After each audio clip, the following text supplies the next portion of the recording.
السلام علیکم ورحمۃ اللہ وبرکاتہ۔ یہ دارالسلام اسٹوڈیو لاہور پاکستان ہے۔ دارالسلام اسٹوڈیو کی نئی پیشکش خلفائے راشدین کا پہلا حصہ خلیفہ راشد سیدنا ابو بکر صدیق رضی اللہ عنہ۔ انبیاء کی جماعت کے بعد اس دنیا میں سب سے افضل انسان اور پہلے خلیفہ راشد سیدنا ابو بکر صدیق رضی اللہ عنہ ہیں، جو عشرہ مبشرہ میں بھی پہلے نمبر پر ہیں۔ ان کے حالات و واقعات انتہائی دلچسپ انداز میں۔ ہمارا دعویٰ ہے کہ سی ڈی شروع ہوتے ہی آپ اس میں محو ہو کر رہ جائیں گے۔ جی ہاں، کچھ واقعات ایسے بھی ہوتے ہیں جن میں انسان ڈوب کر رہ جاتا ہے اور ختم ہونے تک ابھرتا نہیں۔ تو آئیے ابتدا کرتے ہیں پہلے خلیفہ راشد، خلیفہ رسول سیدنا ابو بکر صدیق رضی اللہ عنہ سے۔ پیشکش محمد طارق شاہد۔ اللہ تعالیٰ ارشاد فرماتے ہیں، والذین آمنوا باللہ ورسلہ اولئک هم الصدیقون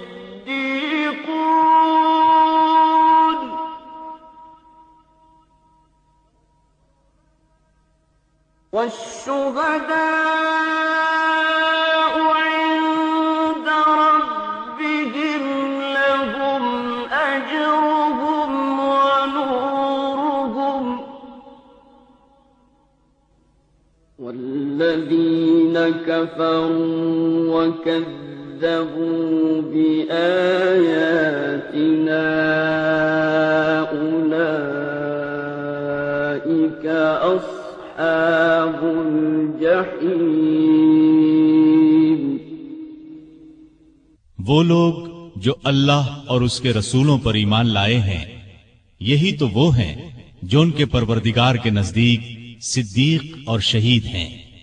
ان کے لیے اجر اور نور ہے، اور جو لوگ کفر کرتے ہیں اور ہماری آیتوں کو جھٹلاتے ہیں وہ جہنمی ہیں۔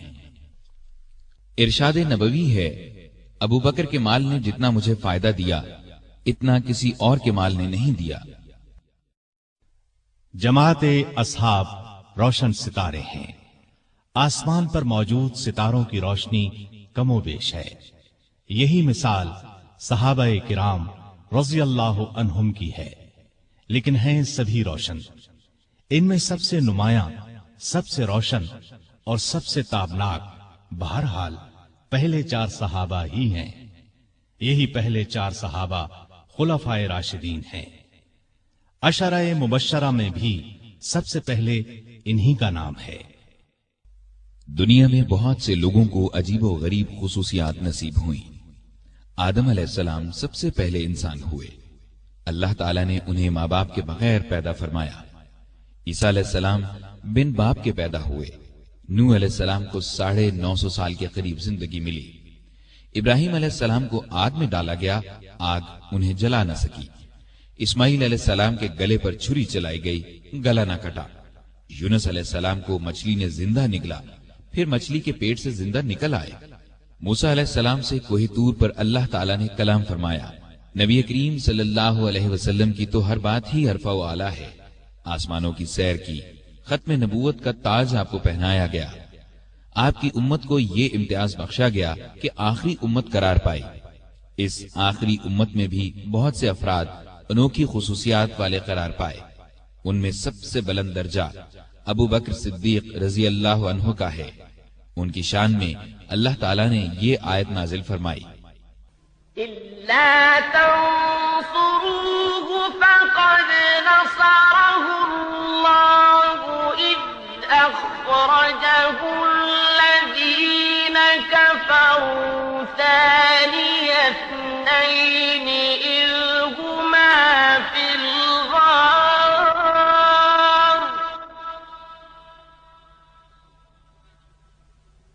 إِذْ هُمَا فِي الْغَارِ إِذْ يَقُولُ لِصَاحِبِهِ لَا تَحْزَنْ إِنَّ اللَّهَ مَعَنَا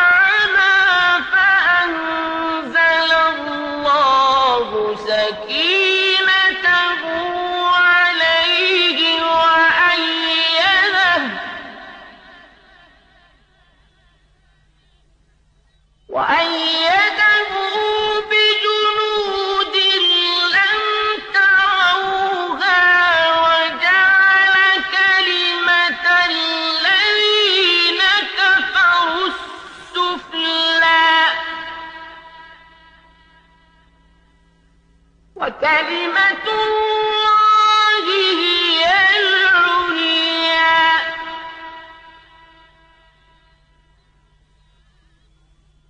والله عزيز حكيم. اگر تم ان کی مدد نہ کرو تو اللہ ہی نے ان کی مدد کی اس وقت جب اسے کافروں نے دیس سے نکال دیا تھا، دو میں سے دوسرا جبکہ وہ دونوں غار میں تھے، جب یہ اپنے ساتھی سے کہہ رہے تھے کہ غم نہ کر، اللہ ہمارے ساتھ ہے۔ پس جناب باری نے اپنی طرف سے تسکین اس پر نازل فرما کر ان لشکروں سے اس کی مدد کی جنہیں تم نے دیکھا ہی نہیں۔ اس نے کافروں کی بات پست کر دی، اور بلند و عزیز تو اللہ کا کلمہ ہی ہے، اللہ غالب ہے، حکمت والا ہے۔ ترمذی کی ایک روایت کے الفاظ یہ ہیں، ابو ہریرہ رضی اللہ عنہ سے روایت ہے، رسول اللہ صلی اللہ علیہ وسلم نے فرمایا، مجھ پر جس کسی کا بھی احسان تھا میں نے اس کا بدلہ چکا دیا سوائے ابو بکر کے۔ مجھ پر ابو بکر کا احسان باقی ہے، اس کا بدلہ اللہ تعالی ہی قیامت کے دن عطا کرے گا۔ اور مجھے کسی کے مال نے اتنا نفع نہیں دیا جتنا ابو بکر کے مال نے نفع دیا۔ اگر میں کسی کو اپنا جانی دوست بناتا تو ابو بکر کو بناتا۔ خبردار، تمہارا ساتھی اللہ کا دوست ہے، یعنی اللہ تعالی نے چونکہ مجھے دوست بنایا ہے اس لیے اللہ کے سوا میں کسی کو دوست نہیں بنا سکتا۔ مسلم کی ایک حدیث کے الفاظ یوں ہیں، ابو بکر میرے بھائی اور میرے ساتھی ہیں، اور اللہ تعالی نے تمہارے ساتھی کو دوست بنایا ہے۔ تو یہ عظیم خصوصیت ابو بکر رضی اللہ عنہ کو نصیب ہوئی جو نبی آخر الزمان کے سب سے افضل صحابی تھے۔ آج ہم انہی کا تذکرہ کریں گے، ان کی حیرت زدہ کر دینے والی باتیں سنیں گے۔ ابو بکر صدیق رضی اللہ عنہ 573 عیسوی میں پیدا ہوئے۔ نبی کریم صلی اللہ علیہ وسلم ان سے قریباً 2.5 سال پہلے دنیا میں تشریف لا چکے تھے۔ گویا نبی کریم صلی اللہ علیہ وسلم پہلے عام الفیل میں جلوہ افروز ہوئے، جبکہ ابو بکر صدیق تیسرے عام الفیل میں پیدا ہوئے۔ عام الفیل ہاتھیوں والے سال کو کہتے ہیں، یعنی جس سال ابرہہ نے ہاتھیوں کے لشکر کے ساتھ کعبے پر چڑھائی کی تھی، اور اللہ تعالیٰ نے ابابیلوں کے ذریعے اسے اور اس کے لشکر کو کھایا ہوا بھوسا بنا دیا تھا۔ باپ نے ان کا نام عبد الکعبہ رکھا، یعنی کعبے کا بندہ۔ اسلام کو نبی کریم صلی اللہ علیہ وسلم نے ان کے اسلام لانے پر بدلا اور عبداللہ نام رکھا، یعنی اللہ کا بندہ۔ لیکن آپ ابو بکر کے نام سے مشہور ہوئے۔ ابو بکر دراصل ان کی کنیت تھی۔ اصل نام کے علاوہ عربوں میں باپ، بیٹے، بیٹی یا ماں وغیرہ کے نام کی نسبت سے ایک اور نام رکھ دیا جاتا تھا۔ یہ نام کسی خوبی کی بنا پر بھی رکھا جاتا تھا۔ ابو بکر کے کسی بیٹے کا نام بکر نہیں تھا۔ ان کی اچھی عادت اور نیکی کے کاموں میں آگے رہنے کی وجہ سے لوگوں نے ان کی کنیت ابو بکر رکھ دی تھی۔ بکر کا ایک مطلب پہل کرنا بھی ہے، گویا وہ نیکی کے کاموں میں پہل کرتے تھے۔ ان کی یہ کنیت اس قدر مشہور ہوئی کہ اصل نام سے بہت کم لوگ واقف ہیں۔ انہوں نے چونکہ ہر موقع اور ہر مرحلے پر نبی کریم صلی اللہ علیہ وسلم کی تصدیق کی کہ آپ سچے رسول ہیں اور جو کچھ آپ فرماتے ہیں بالکل سچ ہوتا ہے، اسی طرح ہر حالت میں، دکھ میں بھی اور سکھ میں بھی انہوں نے نبی کریم صلی اللہ علیہ وسلم کا ساتھ دیا، اسی لیے صدیق کے لقب سے مشہور ہوئے۔ خود رسول اللہ صلی اللہ علیہ وسلم نے انہیں صدیق کے لقب سے یاد فرمایا۔ صدیق سے مراد ہے نہایت سچا، سچائی کے خلاف ہر برائی کے مقابلے میں ڈٹ جانے والا۔ چنانچہ ابو بکر صدیق ہر موقع پر سچے ثابت ہوئے، لہذا صدیق کہلائے۔ ان کا ایک لقب عتیق بھی ہے۔ عتیق کا مطلب ہے آزاد۔ آپ نے انہیں دیکھ کر ایک بار فرمایا، تم اللہ کی طرف سے دوزخ سے آزاد ہو۔ ایک اور موقع پر آپ نے فرمایا، جسے زمین پر دوزخ سے آزاد کیے ہوئے شخص کو دیکھنا ہو وہ ابو بکر کو دیکھ لے۔ اس لحاظ سے ان کا ایک لقب عتیق ہوا۔ ان کا ایک مشہور لقب یار غار بھی ہے۔ وہ غار سور میں آپ کے ساتھ تھے، جیسا کہ آپ ابھی آیت اور اس کا ترجمہ سن چکے ہیں، تفصیلات آگے آئیں گی۔ آپ خاندان تیم سے تھے۔ قریش کی کئی شاخیں تھیں، ان میں سے ایک کا نام بنو ہاشم تھا۔ نبی کریم صلی اللہ علیہ وسلم بنو ہاشم سے تھے۔ ایک شاخ کا نام بنو تیم تھا، ابو بکر صدیق رضی اللہ عنہ اس سے تھے۔ بنو تیم بھی بہت باعزت خاندان تھا۔ 7ویں پشت میں آپ کا نسب رسول اللہ صلی اللہ علیہ وسلم سے جا ملتا ہے۔ وہ اس طرح کے قبیلہ قریش کے مرہ کے 2 بیٹے کلاب اور تیم تھے۔ کلاب کی اولاد سے نبی کریم صلی اللہ علیہ وسلم پیدا ہوئے اور تیم کی اولاد سے ابو بکر صدیق رضی اللہ عنہ پیدا ہوئے۔ ابو بکر صدیق کے والد کا نام عثمان بن عامر تھا اور ان کی کنیت ابو قحافہ تھی۔ یہ بھی اپنی کنیت ہی سے مشہور تھے۔ کامیاب اور خوشحال تاجر تھے۔ مکے کے لوگ انہیں بہت عزت کی نگاہ سے دیکھتے تھے۔ انہوں نے مکہ فتح ہونے کے بعد اسلام قبول کیا۔ اس وقت ان کی عمر 90 سال کے قریب تھی۔ بینائی جاتی رہی تھی۔ 14 ہجری میں 97 سال کی عمر میں وفات پائی۔ ابو بکر رضی اللہ عنہ کی والدہ کا نام سلمہ بنت سخر تھا۔ ان کی کنیت ام الخیر تھی۔ یہ بھی بنو تیم سے تھیں۔ اپنے شوہر ابو قحافہ کے چچا کی بیٹی تھی۔ انہوں نے نبی کریم صلی اللہ علیہ وسلم کی مدینہ ہجرت سے چند سال پہلے اسلام قبول کیا۔ لمبی عمر پائی اور ابو قحافہ کے وفات کے کچھ عرصے بعد فوت ہوئیں۔ ابو بکر کے 2 بھائیوں کا ذکر بھی تاریخ کی کتابوں میں ملتا ہے۔ دونوں بچپن میں فوت ہو گئے تھے۔ 2 بہنیں بھی تھیں، ام فروا اور قریبہ۔ ام فروا کی شادی اشعث بن قیس سے اور قریبہ کی شادی مشہور صحابی قیس بن سعد سے ہوئی تھی۔ ابو بکر صدیق رضی اللہ عنہ پیدا ہوئے تو ہر طرف شرک کی تاریکیاں چھائی ہوئی تھیں۔ لوگ پتھر اور لکڑی کے بتوں کی پوجا کرتے تھے۔ ابو بکر بچپن ہی سے ذہین اور بہت نیک تھے۔ ہوش سنبھالا تو ماں باپ کو بتوں کی پوجا کرتے دیکھا، لیکن کسی نے ابو بکر کو بتوں کی پوجا کرتے نہ دیکھا، نہ کسی نے انہیں مجبور کیا۔ اس وقت عرب میں لکھنے پڑھنے کا رواج نہیں تھا۔ بہت تھوڑے لوگ لکھنا پڑھنا جانتے تھے۔ ابو بکر پڑھے لکھے لوگوں میں سے تھے۔ شاید انہوں نے بچپن ہی میں لکھنا پڑھنا سیکھ لیا تھا۔ لڑنے کا طریقہ اور ہتھیاروں کا استعمال بھی سیکھا تھا اور تجارت کرنے کے گر بھی سیکھ لیے تھے۔ وہ کبھی نشے والی چیز کے قریب نہیں گئے، نہ کسی برے کام میں کبھی حصہ لیا۔ جوان ہوئے تو خوبیاں اور نکھر گئیں۔ 18 سال کی عمر میں تجارت کا پیشہ اختیار کیا۔ وہ یمن، شام اور عراق وغیرہ جاتے، وہاں سے کپڑا خرید کر لاتے اور فروخت کرتے۔ بہت جلد اپنی سچائی اور دیانت کی وجہ سے دوسرے تاجروں کو پیچھے چھوڑ گئے، دولت مند ہو گئے۔ مکے کے رئیسوں میں ان کا شمار ہونے لگا۔ جتنے دولت مند تھے اتنے ہی سخی، نرم دل اور لوگوں کے ہمدرد تھے۔ بھوکوں کو کھانا کھلاتے، ننگوں کو کپڑے پہناتے، بیواؤں اور یتیموں کی مدد کرتے۔ کسی کو مصیبت میں دیکھتے تو فوراً اس کی مدد کو پہنچتے۔ عام لوگوں کے ساتھ بہت محبت اور شفقت سے پیش آتے۔ کبھی جھوٹ نہیں بولتے تھے۔ شراب اور بتوں سے نفرت کرتے تھے۔ اس زمانے میں جو بے شمار دوسری برائیاں پھیلی ہوئی تھیں ان سے بھی دور رہتے تھے۔ عربی زبان کے بہت اچھے عالم تھے، کبھی کبھار شعر بھی کہہ لیتے تھے۔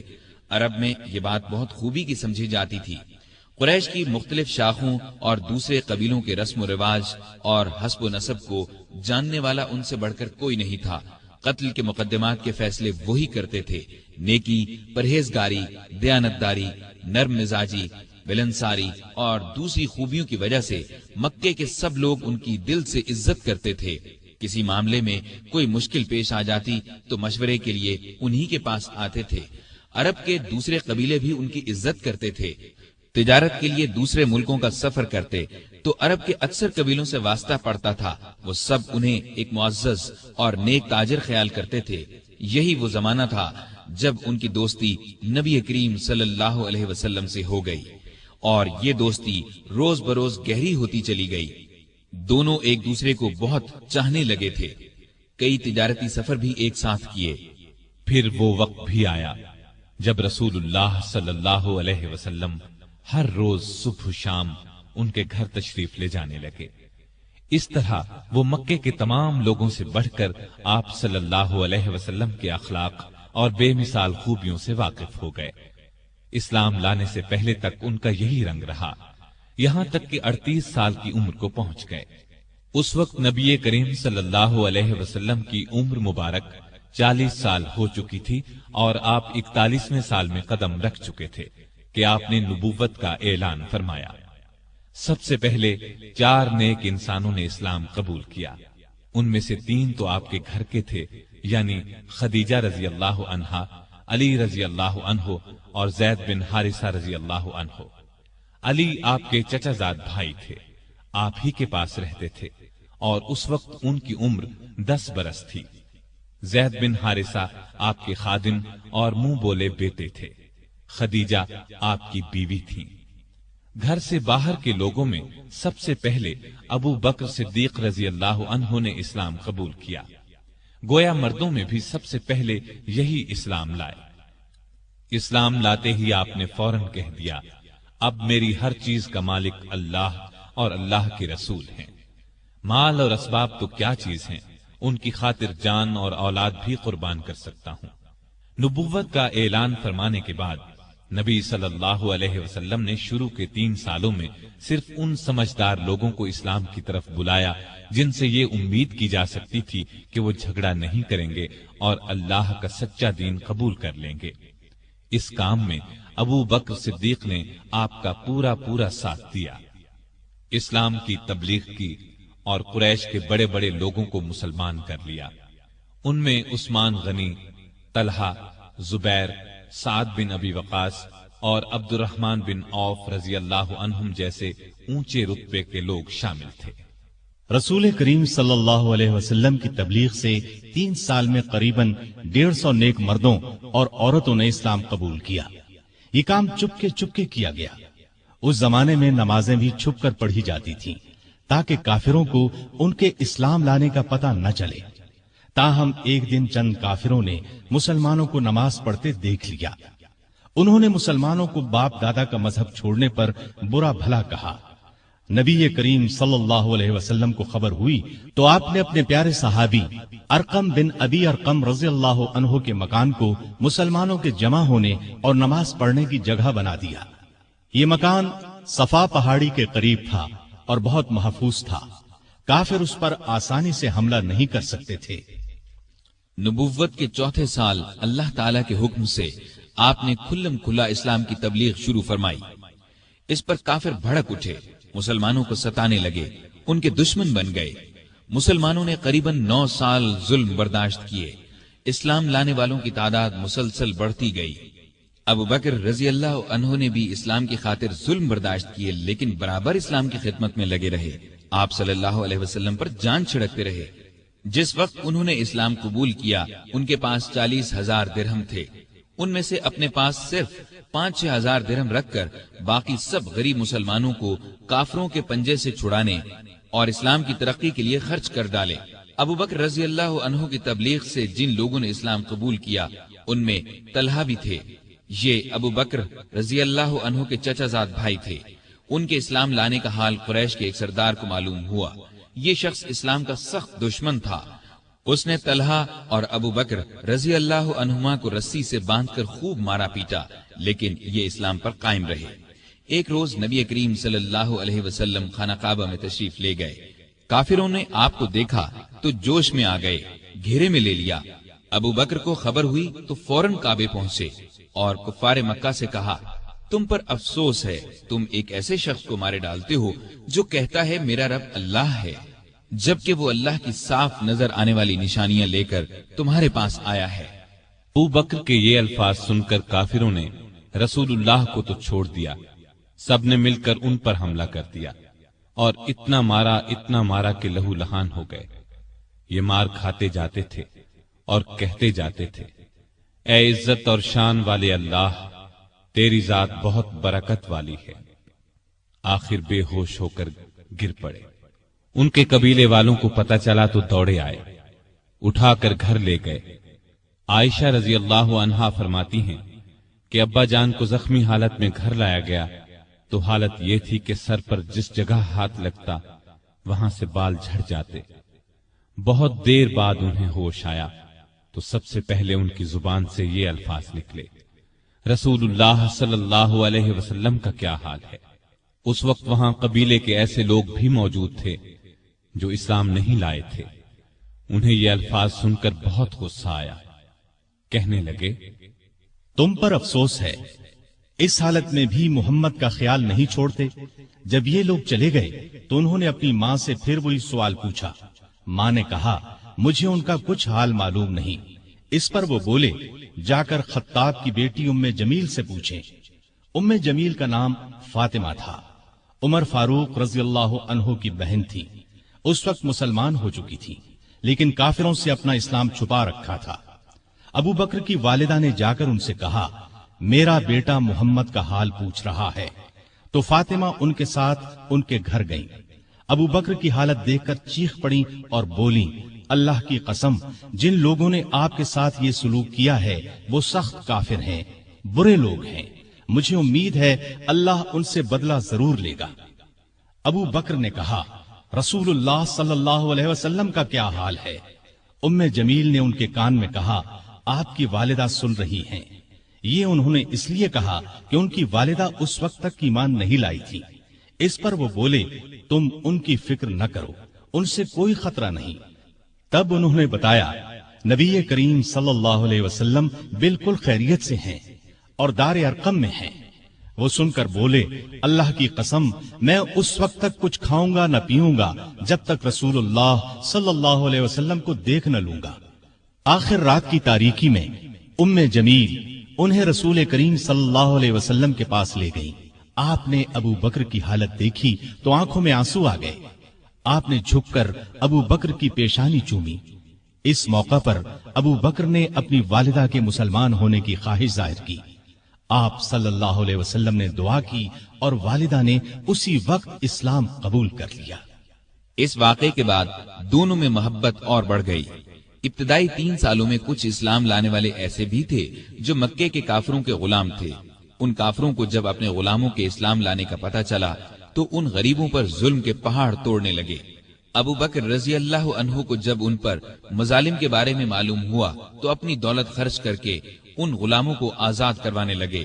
انہوں نے اپنے مال سے جن غلاموں کو آزاد کرایا ان کے نام یہ ہیں: بلال بن رباح رضی اللہ عنہ، یہ امیہ بن خلف کے غلام تھے۔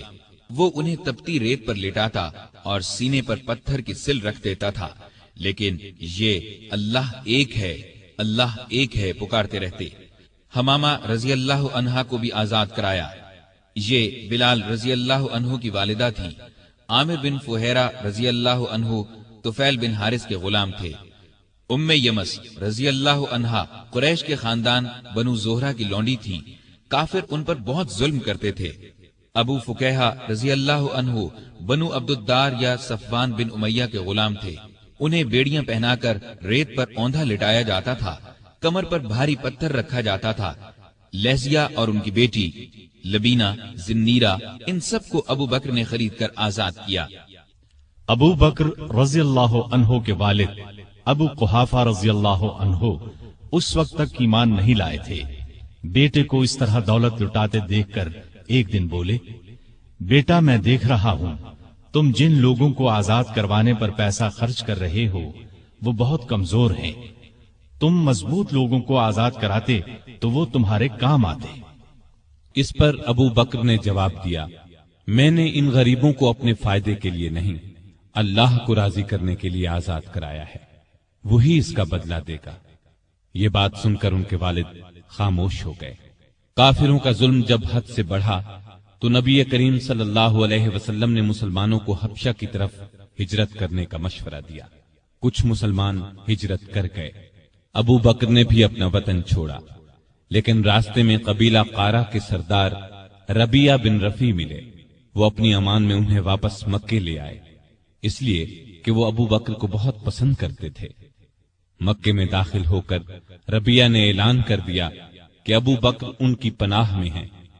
قریش نے اس شرط پر ان کی پناہ منظور کر لی کہ ابو بکر اپنے گھر کے اندر جس طرح چاہیں عبادت کریں، گھر سے باہر نہ کریں۔ نہ اونچی آواز سے قرآن پڑھیں، انہوں نے یہ بات مان لی، لیکن ان کا دل بہت نرم تھا۔ جب گھر میں قرآن پڑھتے تو بے اختیار رونے لگتے۔ ان کے رونے کی آواز سن کر لوگ گھروں سے نکل آتے، راستہ چلتے لوگ رک جاتے اور قرآن سننے لگتے۔ مکے کے کافروں نے جب یہ دیکھا تو ربیہ سے شکایت کی۔ ربیہ نے ان کی شکایت ابو بکر کے آگے رکھی۔ اس پر ابو بکر نے ان کی پناہ واپس کر دی اور فرمایا، میں اپنے اللہ کی پناہ پر راضی ہوں۔ ربیہ نے جا کر کفار سے کہا کہ ابو بکر نے میری پناہ واپس کر دی ہے، اب تم جانو وہ جانے۔ بعد میں یہ ربیہ بن رفیع مسلمان ہو گئے تھے۔ ان کی کنیت ابن داغینہ تھی۔ عرب کے مسلمان بہادروں میں ان کا شمار ہوا۔ اب ابو بکر رضی اللہ عنہ پہلے کی طرح اسلام کی تبلیغ کرنے لگے۔ رسول اللہ صلی اللہ علیہ وسلم کی حمایت میں ہر وقت جان ہتھیلی پر لیے رہتے۔ کافروں نے کئی بار انہیں شدید تکالیف پہنچائیں۔ ایک دفعہ نبی کریم صلی اللہ علیہ وسلم خانہ کعبہ میں نماز پڑھ رہے تھے۔ ایک کافر عقبہ بن ابی معیط نے آپ کی گردن مبارک میں چادر ڈال کر بل دینا شروع کیے۔ وہ آپ کا گلا گھونٹنا چاہتا تھا۔ ابو بکر دوڑ کر وہاں پہنچے، عقبہ کو دھکا دے کر ہٹایا اور بولے، تم ایک ایسے شخص کی جان لینا چاہتے ہو جو یہ کہتا ہے میرا رب اللہ ہے۔ اس پر عقبہ اور دوسرے کافروں نے ابو بکر کو مار مار کر ادموا کر ڈالا۔ ایسے اور کئی موقعوں پر نبی کریم صلی اللہ علیہ وسلم کی حفاظت کے لیے سینہ تان کر کھڑے ہو گئے، خود مار کھا لی تاکہ آپ صلی اللہ علیہ وسلم کو تکلیف نہ پہنچے۔ نبوت کے 12ویں سال معراج کا واقعہ پیش آیا۔ صبح کے وقت جب رسول اللہ صلی اللہ علیہ وسلم نے ابو جہل وغیرہ کے سامنے یہ واقعہ بیان فرمایا تو وہ مذاق اڑانے لگے اور ابو بکر کے پاس گئے اور کہا کہ دیکھو تمہارے صاحب کیسی باتیں کر رہے ہیں۔ اس پر انہوں نے جواب دیا، اگر محمد صلی اللہ علیہ وسلم نے یہ باتیں کہی ہیں تو ان کے سچا ہونے میں مجھے ذرہ بھر شک نہیں، کیونکہ سچ کے سوا آپ کی زبان مبارک پر کوئی بات نہیں آتی۔ پھر خود آپ کے پاس آئے اور پوچھا، اے اللہ کے رسول صلی اللہ علیہ وسلم، کیا واقعی آپ نے ایسا فرمایا ہے؟ آپ نے فرمایا ہاں۔ یہ سنتے ہی ابو بکر نے عرض کیا، جو کچھ آپ نے فرمایا میں اس پر ایمان لاتا اور تصدیق کرتا ہوں کہ آپ بالکل سچے ہیں۔ ابو بکر کو صدیق کا لقب اسی لیے ملا کہ انہوں نے اس موقع پر اور دوسرے موقعوں پر بھی ہمیشہ رسول اللہ صلی اللہ علیہ وسلم کی تصدیق کی اور آپ کی نبوت کی گواہی دی۔ پھر جب کافروں نے نبی کریم صلی اللہ علیہ وسلم کو قتل کرنے کا منصوبہ تیار کر لیا تو اللہ تعالیٰ نے آپ کو ہجرت کی اجازت دے دی۔ آپ ابو بکر کے پاس آئے اور انہیں بتایا، مجھے ہجرت کی اجازت مل گئی ہے۔ یہ سن کر ابو بکر نے عرض کیا، میرے ماں باپ آپ پر قربان ہوں، کیا مجھے بھی آپ کے ساتھ چلنے کی اجازت ہے؟ آپ نے فرمایا ہاں۔ یہ سن کر ابو بکر اتنے خوش ہوئے کہ رونے لگے۔ عائشہ رضی اللہ عنہا فرماتی ہیں کہ اس روز مجھے پہلی بار معلوم ہوا کہ کوئی شخص حد سے زیادہ خوشی سے بھی رونے لگتا ہے۔ پھر ابو بکر نے عرض کیا، مجھے اندازہ تھا کہ آپ ہجرت کریں گے، اس لیے میں نے 2 اونٹنیوں کو کھلا پلا کر تیار کر رکھا ہے، ان میں سے ایک آپ لے لیں۔ آپ نے فرمایا لیکن میں قیمت دے کر لوں گا۔ ابو بکر خاموش ہو گئے۔ رات ہوئی تو آپ علی رضی اللہ عنہ کو اپنے بستر پر لٹا کر گھر سے نکلے۔ اللہ تعالیٰ نے کفار کو اس وقت اندھا کر دیا، وہ ننگی تلواریں لیے گھر کو گھیرے کھڑے تھے کہ جو ہی آپ باہر نکلیں گے کام تمام کر دیں گے۔ آپ قرآن مجید کی آیات پڑھتے ہوئے باہر نکل آئے، سیدھے ابو بکر کے گھر پہنچے۔ وہ پہلے ہی تیار بیٹھے تھے۔ رخصت سے پہلے انہوں نے اپنے بیٹے کو ہدایت کی کہ رات کو آ کر خبریں سنانا، ہم فلاں جگہ ٹھہریں گے۔ اپنے خادم عامر بن فہیرہ کو ہدایت دی کہ وہ روزانہ کی طرح بکریاں چرائے اور رات کو ان کا دودھ ہمیں دے جایا کرے۔ پھر ابو بکر گھر میں موجود تمام نقدی ساتھ لے کر نکل پڑے۔ راستے میں ابو بکر کبھی آپ کے آگے ہو جاتے اور کبھی پیچھے۔ آپ صلی اللہ علیہ وسلم نے وجہ پوچھی تو عرض کیا، جب مجھے خطرہ ہوتا ہے کہ آگے سے کوئی دشمن نہ آ جائے تو آپ کے آگے چلنے لگتا ہوں، پیچھے سے کوئی خطرہ محسوس کرتا ہوں